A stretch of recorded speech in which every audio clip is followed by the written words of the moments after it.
Connecting all of us to the internet faster has never been more important than now. Increased connectivity means better proficiency and access to expanded possibilities for all of us. Luke Rodgers is the Director of Business Development at GigaMonster, a company which believes they've revolutionized the way we all stay connected. He joined me this week to discuss how our relationships with our favorite streaming platforms and the internet is ever evolving. I'm Kevin McShann. Let's have this conversation.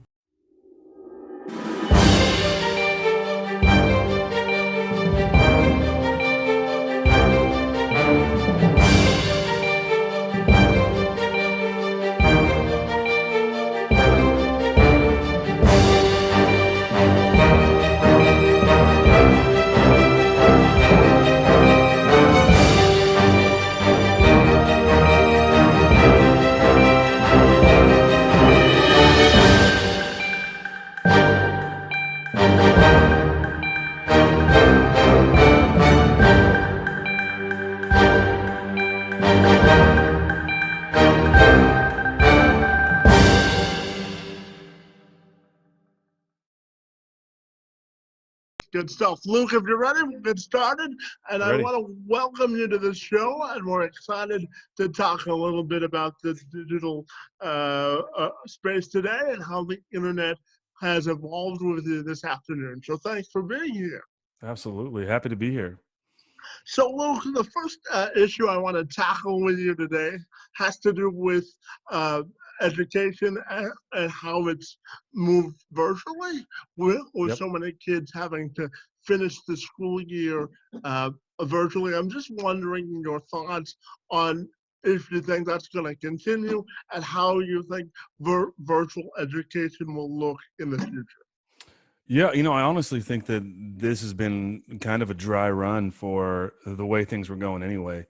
And that's that with technology now and the proliferation of the internet and everybody's access, especially to high speed internet, the bandwidth to do video and the bandwidth to, to be able to access the technology we have, it really lets anybody from anywhere, be in a digital or virtual classroom. I think that's a huge a huge leap ahead, and it really provides access to a lot of people that may be, for whatever reason, health reasons or just maybe locale reasons, to be able to attend and get their education. Now, I am a little old school when it comes to this, and I really feel like you can't virtually replicate the experience of actually being on campus.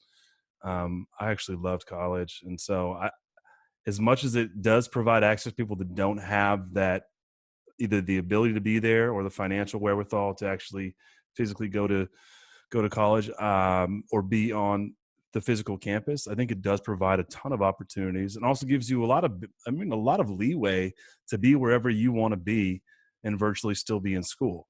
So I think we're seeing a lot of things change, and I think that what we're going to see in education is really going to mirror what we're going to see in the workforce, because I think companies are realizing now that they can be effective with a remote workforce, and they can lower their overhead as far as having, people in physical offices. And I think you're going to see a lot of the same thing with schools. And I think it's going to actually, the really, really good side of all this thing, Kevin, is I think we're going to see much more available access to higher education for people, because the availability to be remote and be in college is going to make the price go down, especially for virtual stuff, because you're not paying for a building.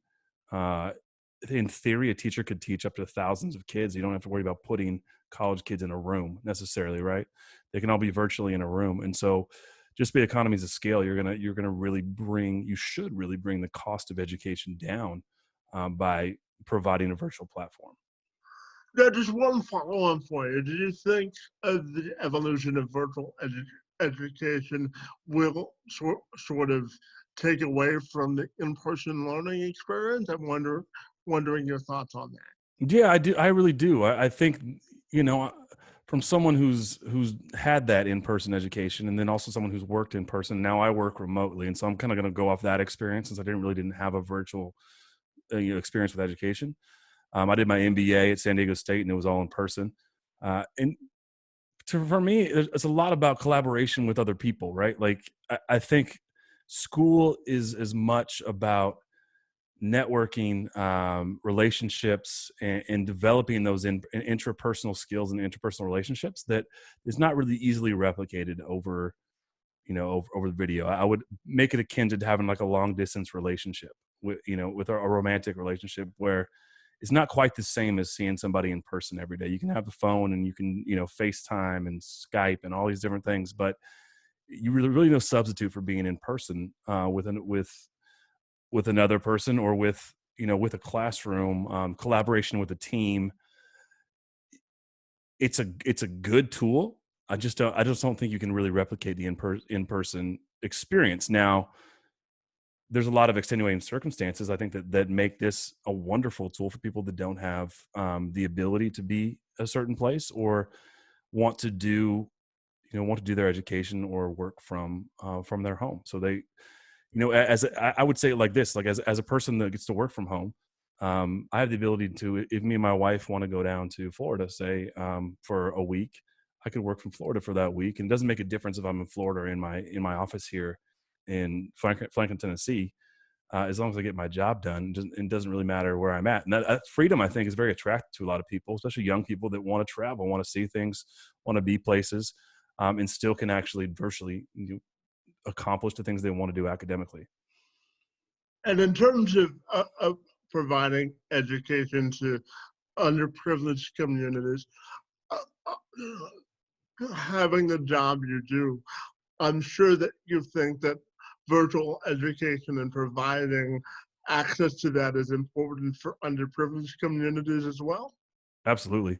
I think it's one of the interesting things about technology in the areas that I work is we sit on a technology roundtable with, the Facebooks and the Googles, the Cisco's, the big technology players, and kind of see where the future. We just kind of see where the future is going. And one of the cool things I would say about Facebook, for all of its faults, is that Facebook is really putting together an initiative to get everybody connected, right? Because for them, from a marketing standpoint, every person they can get on Facebook, has a set value to them, right? Well, I think the overall arching value of that is we're going to see people being able to plug into the internet that wouldn't have access before, because Facebook wants them to have access, right? So we're taking multi-million-dollar, pieces of technological hardware, and we're breaking them down to make them, for example, we're taking open source, technology that would normally cost $2 million and making it cost 150 grand, right? So now we can go to sub-Saharan Africa, places like one of my really good friends lives in Ghana, and there's a lot of places in Ghana that don't have connection to the internet, right? And so we're going to be able to provide, and I mean, this is the same thing domestically here in the U.S. There's a lot, surprisingly, to maybe some of us, there's a lot of people in North America here in Canada that don't have, internet access, or don't have good internet access. And so what we're doing with technology is, because there are economics in play, you're able to drive down the cost of access in order to get the benefit of having these people online. And I think while Facebook has a very monetary reason for that, the auxiliary you get from that is now you're gonna have people connected that weren't been connected, that now can access higher education, job training, things like that they wouldn't be able to get where they live without, making a significant move or traveling a significant distance, which of course requires means. So if you're able to do that from your home, or from where you live, or from your village, that is a game changer. Now you really level the playing field, for everyone, to have access to the same sort of education, especially like I was talking before, because now when you create a virtual place for people to learn, now you don't have to pay for the overhead like the brick and mortar. Now that cost should come significantly down, to provide that availability across the board. And we're going to see a lot, I think in the next decade, we're going to see a lot of foundations, a lot of NPOs that are going to be very focused on making education accessible virtually, to people groups that are underserved and underprivileged, and that is going to be an amazing equalizer for people that don't have that access. Fantastic. Now, let's talk about the company you work for and the ones that sign your paychecks for a couple of minutes. Yeah. In terms of, I know you're the director of business development for GigaMonster, which works to uh, provide easier or faster access to the internet. So my next question for you has to do with with so many people at home. I'm just wondering if you've seen an increase in people wanting the internet faster to access things like their favorite streaming service. Oh, yeah, 100%. So, Kevin, what we're seeing on our networks, especially from our residential properties, is that there's a massive demand for bandwidth during this lockdown and during the quarantine, and especially for peered streaming services. So your Netflix, your Amazon Prime, people are gobbling up mass amounts of bandwidth in order to stream their shows, right? So what we're able to do is really provide what we call big pipes of bandwidth, to commercial and also to residential. Residential really is our bread and butter at GigaMonster. Um, Provide big pipes of bandwidth to these communities, that would really let people do what they want to do, whether that's to find the very end of Netflix during this time, or to be able to to work remotely from home and do video chats like we're doing right now. That takes a significant amount of bandwidth, and so yeah, we're seeing a big bump in the traffic on our networks and on our system, especially especially during quarantine. And I'll tell you, it's pretty predictable when you're going to need that bandwidth. It's after work hours.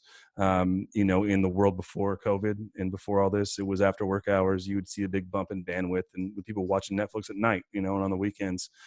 But now there's a demand for a lot of bandwidth, most all the time. So yeah, we're seeing a lot of that. And one of the cool things about what we're able to do is we're able to just to open it wide open. So we're one of the few servers that offers a gig as our baseline offering. So you can start at a gig, and if you need more than that, which ironically a lot of our equipment, like our computers, our phones, our TVs, they really can't process much more than about 300 megs. But it's nice to have that bandwidth when you're running multiple devices on the same network. So what have you been watching in quarantine? What's been keeping your interest in?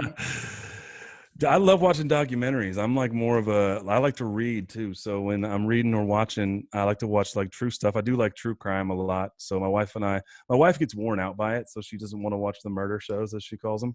But we've been watching, so when we watch lighter things, we've been watching our way through Schitt's Creek, which I think is pretty funny. Luckily for us, one of our favorite shows, Yellowstone, the third season just started here this month. Kevin Costner has a show about a rancher in Montana. I love Montana. I go fishing there, every year. So I like that show. I'm trying to think of what else we've been watching. Gosh, there's a bunch of one-off documentaries. I watched a documentary last night about identical autistic savant twins, and it was fascinating, like really fascinating. Like they remember literally everything that's happened to them. And so I think that kind of stuff's super cool. So I nerd out on that kind of stuff. I know I need to watch Ozark. People talk about you got to watch Ozark. I haven't gotten around to that yet. But yeah, it's funny with moving. We haven't really got everything set up yet, so there's not been a whole lot of TV watching outside watching on my computer. So I don't have a whole great experience of finding the very end of Netflix, unfortunately. Well, there's only so much screen time you can have in a day, right? Exactly. So I'm wondering also, as people sort of transition into this new world, I'm wondering how you think technology can help them do business smarter. Yeah, well, there's a couple ways I would say. Like, as we develop, smarter machines and smarter devices, the obvious thing is connectivity. So the ability to connect with people all over the world. is much easier than it used to be. A lot of times now, especially as we're seeing with the pandemic and the shutdown, is instead of traveling places, I used to travel a ton before this. We're taking all these to Zoom meetings, and I'm kind of getting, almost getting sick of Zoom. I'm sure Zoom has done really well, and they're not too mad about this. But the connectivity is one thing. From a technological standpoint, analytics are huge, right? One of the biggest businesses in the entire world, maybe the biggest business, is data mining. Companies like Google and um, yeah, really Google, I would say, is the big one. That and Facebook, they're mining the data, and they're running analytics on everything we do in order to market to us better, right? And while that's a big marketing push and scheme, and that's a sort of a brave new world when it comes to data mining, um, there's a lot of interesting things that we can find and synergies we can find because we're more connected, and because we know more about each other.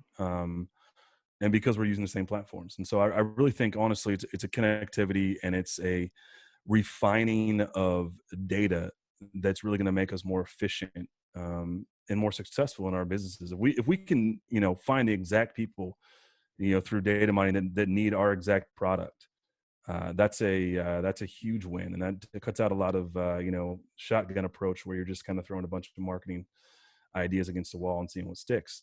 So that's huge. And then also, working in an international marketplace where the field's leveled, and you go from having a business that serves, maybe locally, to something that serves nationally, to now you can connect and serve internationally if you have the resources to keep up with the connectivity.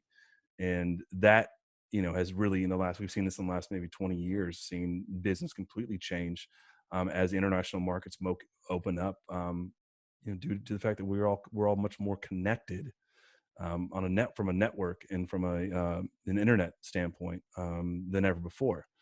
Now, like I said before, my one holdup with this whole thing, and I work in technology, is that sometimes I feel like the more connected we are, from a network standpoint, in a lot of ways we get more disconnected. I feel like, because we aren't having those intrapersonal, in-person interactions.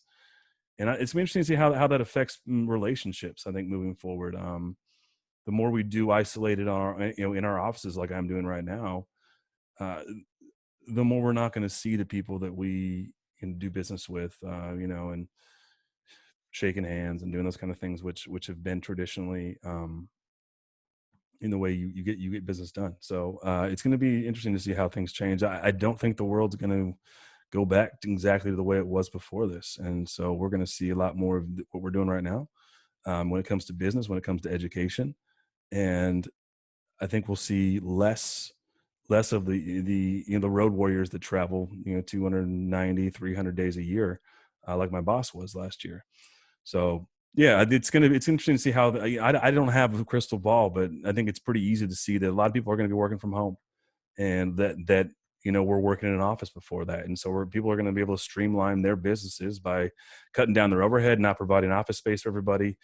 And we'll see how the efficiency of people working at home actually stacks up, and we have some data points, in a year or so, if they're as efficient sitting at home at their desk as they were in an office. And I think getting these data points will allow businesses and CEOs and owners to figure out exactly what the right mix of office versus remote will be for their particular enterprise and particular company. Now, I know that you're a smart guy. You've got degrees in business administration and business development, obviously. So I'm just wondering your perspective on the current economic state in America. Obviously, more than 40 million people are out of work. There's a potential that the unemployment rate will reach somewhere near 20%. So I'm just wondering your thoughts on the current state of economics in America. Well, it's not good. Obviously, like you said, you're rattling off those numbers of unemployment and people out of jobs. I don't honestly, personally, don't think that, like, another round of stimulus is the way to go. I think what we need to do is be better at figuring out a way to get people back to work. I think really the answer to me is just to really expand and double down on testing.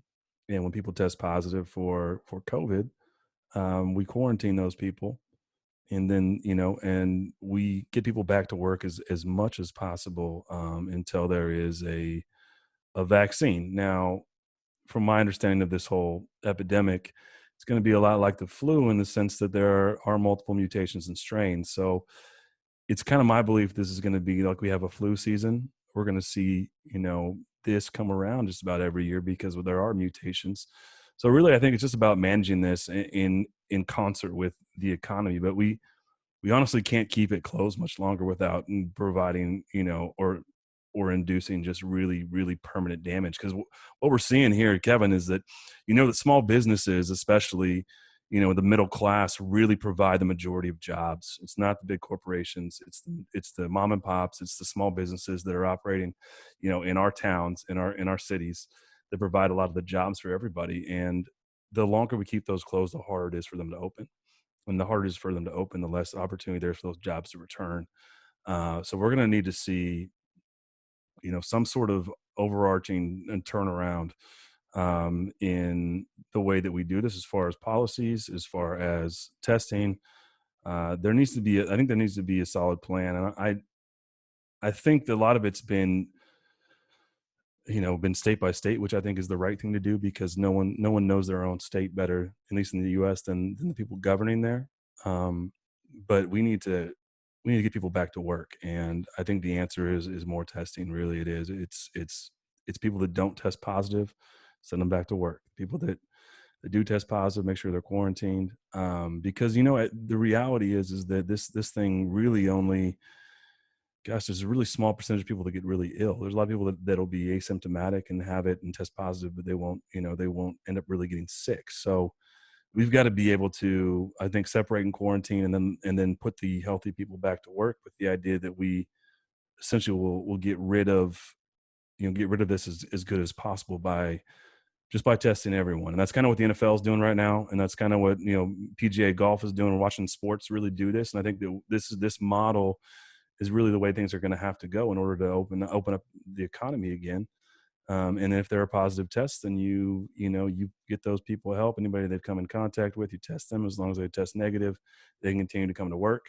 Um, I don't see how you do it any other way. That's just my take, and people may disagree with that, but this economy's got to open, man, or we're going to see unbelievable devastation as far as lives, livelihoods, jobs, families. Suicides go up exponentially when the economy dips like this, and we're just going to compound the problem that already exists if we don't find a way to get it open and get it open quickly, so these jobs return. A lot of, because I'm looking around here in Nashville, Tennessee, and there are restaurants, and there are companies, and there are little mom and pop stores that are not coming back.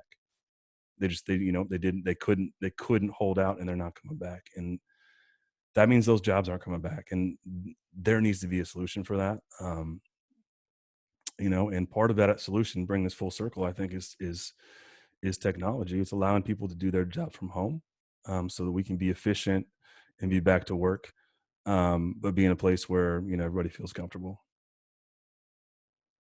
And I know you spent some time at CBS Sports, so I'm wondering if we can shift just a little bit and talk some NFL in terms of how do you think the new TV money will affect player contracts? And I know that the CBA was just renegotiated, but how do you think that'll affect things like the CBA and player contracts moving forward? Well, it's going to be interesting, Kevin. That the reason that we have these, the cap continues to increase, and the reason that these contracts continue to increase is because of the cap increase. And the cap increase really has to do with these massive billion-dollar contracts that the league are signing with TV. Now, man, I don't have, like I said, I don't really have a crystal ball, but I know what's happening here. People are unplugging, right? People are streaming. People are unplugging the box, and this is why you were seeing ESPN take such a hit. Is they used to get $5 a box, a cable box, when that went out, right? When ESPN was at the tip top of its game, I mean, they were raking in cash because of cable. Now, when people aren't buying cable and they're streaming, and they're watching their stuff, with YouTube TV, and it's costing $30 a month, you're not creating the cash flow that you had before. Now, I don't know what's going to happen with direct ticket. Now, that's the one kind of outlier here with direct TV is direct ticket. But if we see the demand for that go, we're going to see that cap come back down, which means at some point in a weird way, I think we're going to see a market correction when it comes to the sort of these out of this world contracts, right? Like Mahomes has got a contract coming up, and so does Dak. And there's quarterback contracts are the ones that break the bank every time. At some point, this TV money is going to change because the media, sort of the medium is going to change. And I don't know what it is. If someone out there is going to be smart enough to figure out how to keep the money increasing, but make this accessible and really just do an economies of scale where they're picking up more subscribers, but it's at a less cost, right? And I don't know what that answer isn't out there yet. So I'm with you. I think the players just signed a really bad CBA, by the way, because 10 years is a long time. right, and they had a lot of leverage. They really didn't get a lot of the things they asked for. They're the only union in professional sports without guaranteed contracts, and you look at baseball. Baseball has the best union in the world, and the NBA is pretty close behind it. And football, you continue to, you go out there and you're a player, and you get hurt, and your career's over. Your contract, you get cut, your contract's null and void, minus any guarantees you've written into it. Whereas, and if you play baseball, I mean, shoot, I feel like the Pirates are still paying Bobby Bonilla right now, which I think is ridiculous too. But like, you know what I mean? There's a lot of leeway. I don't think the players really realized how much leverage they had. And what ended up happening, I think, is that the guys in the lower tier, so there's only like a really top tier of guys that make a ton of money, right? These big superstars, and everybody else is kind of in between. And there's a worry about the season happening or not. So the guys that are on like league minimum, the expectation was that their next paycheck was coming in. Once OTAs and everything started, they'd have these workout bonuses. All that's been gone now.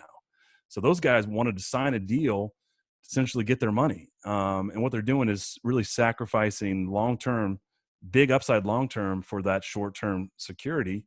And the big name players, older veterans and stuff, I don't think they had enough clout, or it seemed to happen real quickly. They weren't able to essentially talk the younger guys and the fringe players into, banding together and really kind of pushing for the things that matter, which would be like guarantees, would be, healthcare post-career. That was all kind of shoved under the rug because there was an uncertainty on whether that next paycheck was coming for those guys that, honestly, it's as crazy as it sounds for like maybe you and I, like living paycheck to paycheck in the NFL. And it's what happens. Guys spend a ton of money because they're making a ton of money. And then the uncertainty comes in, and it was a good time for uncertainty if you're an owner, because you got a good deal, because guys were worried they weren't going to, may not make any money this year and not get paid. And yeah, especially if there wasn't a season, right? So right. And that's something that was the fear. I think that the owners were able to leverage that and say, there may not be a season. You guys better sign up, or there'll be no checks. And the guys that didn't have the financial wherewithal or didn't have the big money put away, they're worried about themselves. And duly, it seems very short-sighted, because like you said, 10 years is that's a long time. Yeah, exactly. Yeah, I'm also curious, a couple of sports questions for you. I'm also curious to get your thoughts on who's going to take over the Monday Night Football booth, because obviously the pairing of Joe Tessitore and Booger McFarland, they did that because it was probably their cheapest option. But I'm wondering, who do you think is going to get that job ultimately? Man, I don't know. I would say, my gut is like a guy like Louis Riddick. I think he may be the color guy they bring in. Obviously, not the play-by-play, but Louis Riddick makes a lot of sense on Monday Night Football. He's a super smart dude who was a GM. He brings sort of a different look at the NFL because he worked in the front office, and I think he works on ESPN. He's much more polished than a lot of the athlete guys they're talking about wanting to throw in there, right? Like, Peyton obviously turned down. He got offered Monday night and turned it down. He has no desire to be at this point to work in the media and be a commentator. But yeah, man, your guess is as good as mine. I know that Booger's probably out. for sure. They're going to reassign him somewhere, but it's man. He was good. I Yeah, wish they he bring was. back John Madden. Where is John Madden still alive? Can you bring him back? I mean, that's what I'm waiting for. Yeah. I thought he was good at college football. He was a disaster at Monday Night Football. Yeah, the whole thing. I wish they'd just let him talk X's and O's, the Boogermobile and all the gimmicky stuff. I think just really watered down like his talent, like and what he's good at. And it's I just thought it was unfortunate. I don't mind Tessitore either. Like I just think for whatever reason it wasn't a good mix of people. Just not a good mix of personalities, and it just wasn't engaging enough. And they go through these things all the time. Like I think ESPN would have loved to have Tony Romo, right? And Not it's for just $100 million now. no, exactly right. I know. Yeah, it's crazy. Totally crazy. So if an NFL owner came to you and gave you a check and told you to get more people in the stand as they compete with sort of the emergence of technology and watching sports, what would you tell them to spend their money on it, and how would you help them rectify this problem to get more people to the actual games? Yeah, Kevin, I think that the question, I mean, the question's a good one. And I think what I would do if it was me is you've got to compete with the experience at home, right? And the experience at home is people have great views, but they also a lot of guys will watch and girls will watch football with their phones because they're doing fantasy. It's a connectivity, right? There's a conversation going around, and you and I know that in most stadiums you go into, your phones don't work. Yep. And so I think that's a big thing is people want those creature comforts in the experience of being there. You can't replicate the experience of being there, but you've got to make things more concierge for one. There's got to be connectivity for two. So your phone's got to work. You got to be able to stream stuff, which isn't a whole lot of. You think about it for your phone, it's like 3 megabytes. It's not a lot to be able to stream on your phone. But when you times that times 70,000, that's a lot of people trying to be on the same network. So you've got to come in with some with some solutions. And really what solutions is you got to have a very, very robust internet there that you can essentially provide offload for the cell services. So when those cell towers get overloaded, they need a place to offload that traffic, and they can do it onto a robust Wi-Fi situation. So if you're able to do that and provide people with an ability to to have the access to their fantasy teams and to streaming highlights and all that kind of stuff, interactive stuff on their own device, that's one.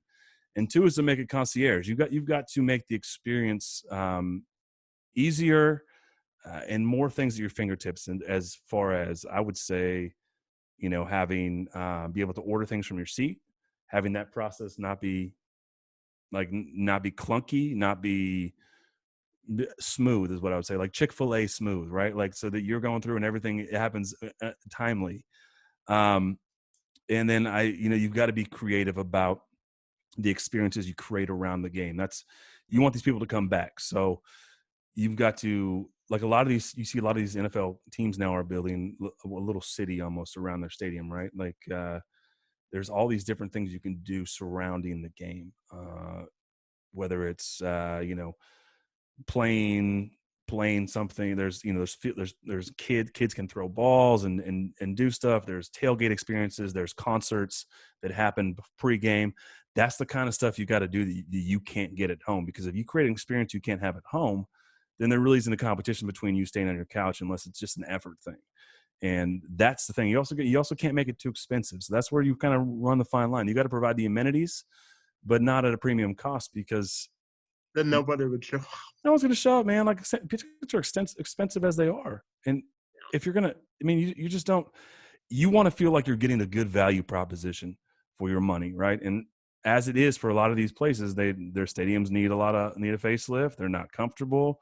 Like you don't have good access. Your phone doesn't work, and you're paying $200+ to be there. And the value prop for you, especially if don't have great seats, which can be more expensive, is that you're not getting the same thing you could have at home when it really doesn't cost you a whole lot, right? I can walk to the fridge and grab a beer, and I have my laptop there for my fantasy team, and I can track whatever I want on my phone, see what they're saying on Twitter, and I can watch the game at the same time. Now, that's become the new experience. And you've got to find a way to not only replicate that, but provide, a better value prop. So, like I said, it's the things around the stadium. It's the experience around the game that matters before and after as much as the game itself.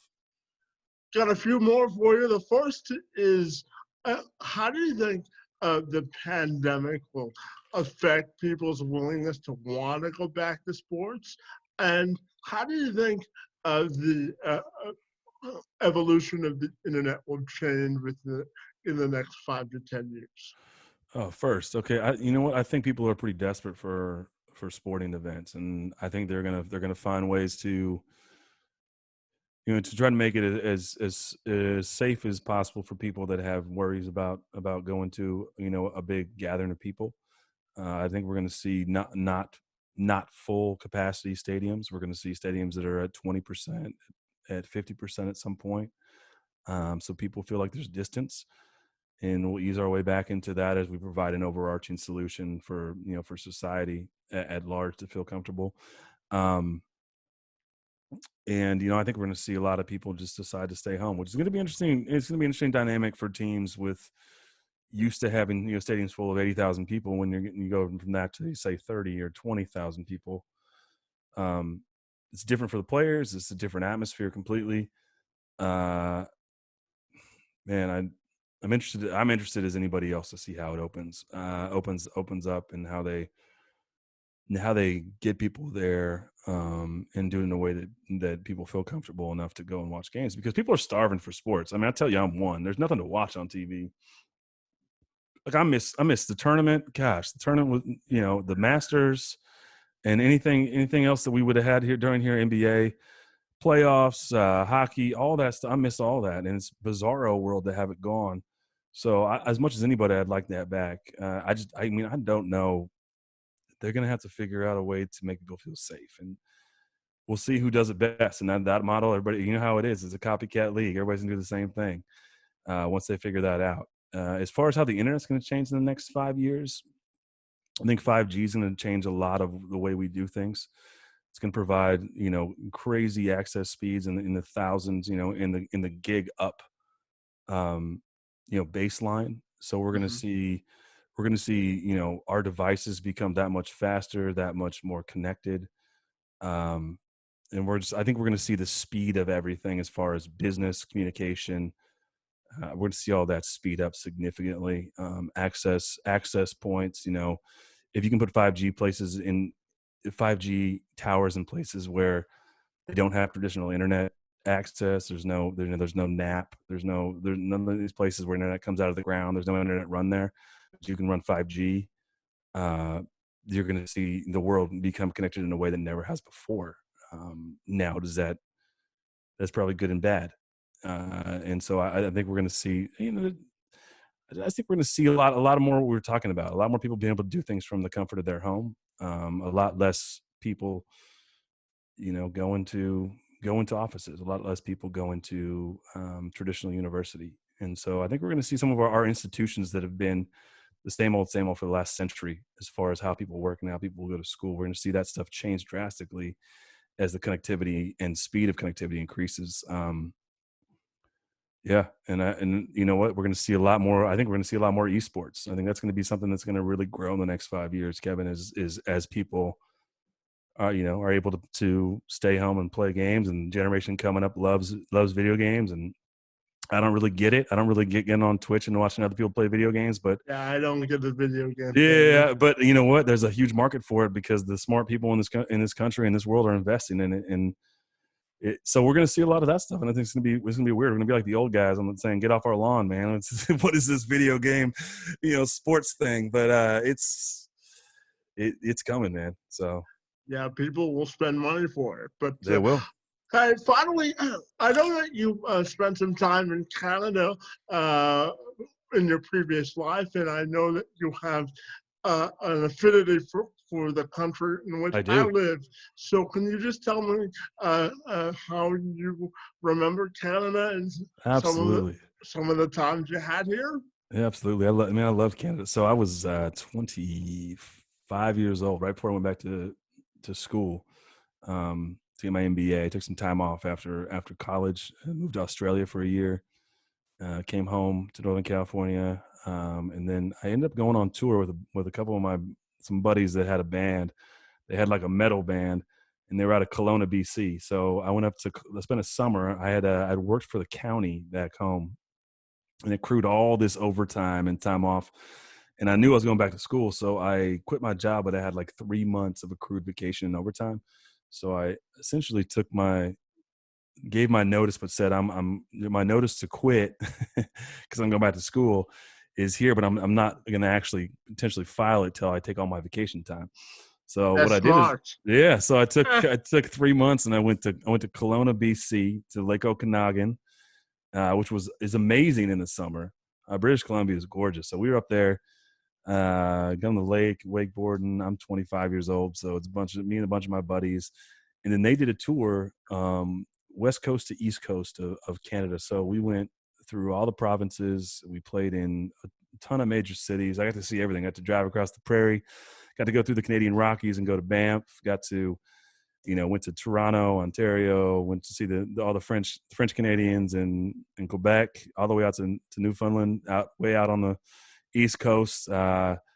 And it was a blast to see the whole country because we drove a van. It wasn't like, it wasn't a glamorous tour. It wasn't like a big tour bus. So you get to see a lot of it, to eat your way across the country, a lot of poutine, a lot of, a lot of stops at, gosh, what's that coffee shop that you guys love in Canada? Tim Hortons. Timmy Ho's. Yeah. Yeah. A lot of Timmy Ho's. Just a blast, man. It's just nice people. Or Really, overly polite here in Canada. So yeah, overly polite, overly apologize.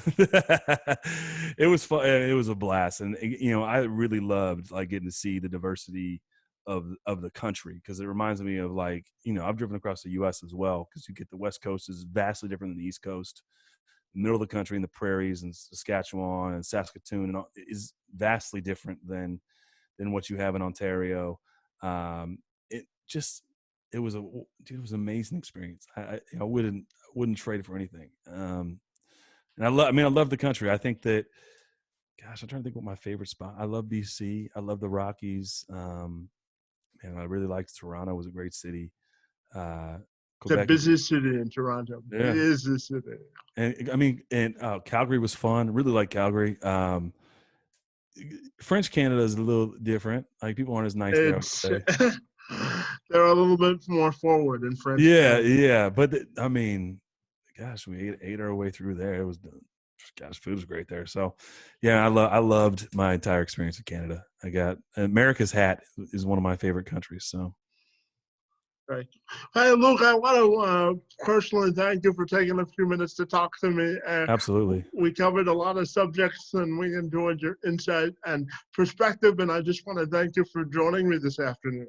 Kevin, it was a pleasure. The pleasure was all mine. Thank you for the invite. It was, I think you're doing a great thing, and and love to encourage you to keep doing this, man, because I think you're onto something. Just these conversations are cool, and I'll be listening.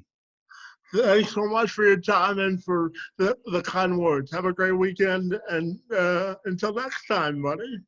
Yeah, absolutely, buddy. Appreciate it. Good stuff, Luke. Thanks, Kev. Yeah, man.